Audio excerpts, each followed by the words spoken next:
ইতিহাস গড়ল Bayer Leverkusen. ইউরোপের শীর্ষ ৫ লিগে একবিংশ শতাব্দীর তৃতীয় দল হিসেবে গড়ল লিগে অপরাজিত চ্যাম্পিয়ন হওয়ার রেকর্ড। প্রথমবারের মতো বুন্দেসলিগা জেতা লেভারকুজেন মৌসুমে ৩৪ ম্যাচের ২৮ ম্যাচে জয় এবং ৬ ম্যাচে ড্র করে এই কীর্তি গড়ল। তবে লিগ শিরোপা আরও আগেই নিশ্চিত করেছে সাবি আলোনসোর শিষ্যরা। বাকি ছিল ইনভিনসিবল থাকার রেকর্ড গড়ার হাতছানি। সেই মাইলফলকও এবার স্পর্শ করল লেভারকুজেন।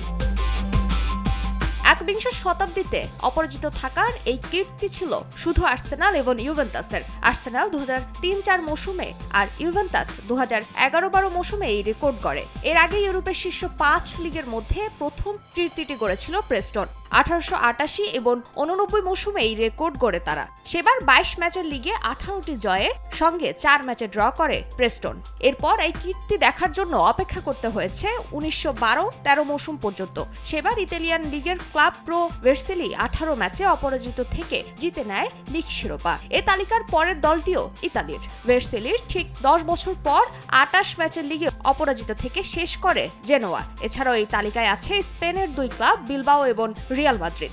আছে ইতালির ক্লাব পেরুজিয়া, এসি মিলান, ইউভেন্টাস। এছাড়াও আছে জার্মানির ক্লাব ড্রেসডনার এবং বার্লিনার।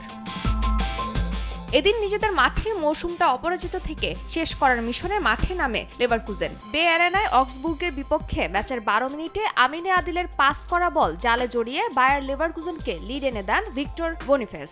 গোল উৎসবে মেতে উঠে পুরো গ্যালারি। তার ঠিক ১৪ মিনিট পর কর্নার থেকে পাওয়া গোলে লেভারকুজেনের হয়ে ব্যবধান দ্বিগুণ করেন রবার্তো আন্দ্রেজ। ২-০ ব্যবধানে এগিয়ে থেকে বিরতিতে যায় বায়ার লেভারকুজেন। উল্টো দিকে বলার মতো তেমন কোনো আক্রমণে যেতে পারেনি অক্সবুর্গ। দ্বিতীয়ার্ধে আর কোনো গোল করতে পারেনি লেভারকুজেন। অন্যদিকে অক্সবুর্গের হয়ে ১ গোল শোধ করেন মর্টকোমুর। শেষে আর কোনো গোল না হলে ২-১ ব্যবধানে জয় তুলে নিয়ে শিরোপা উল্লাসে মেতে উঠে সাবি আলোনসো ও তার শিষ্যরা।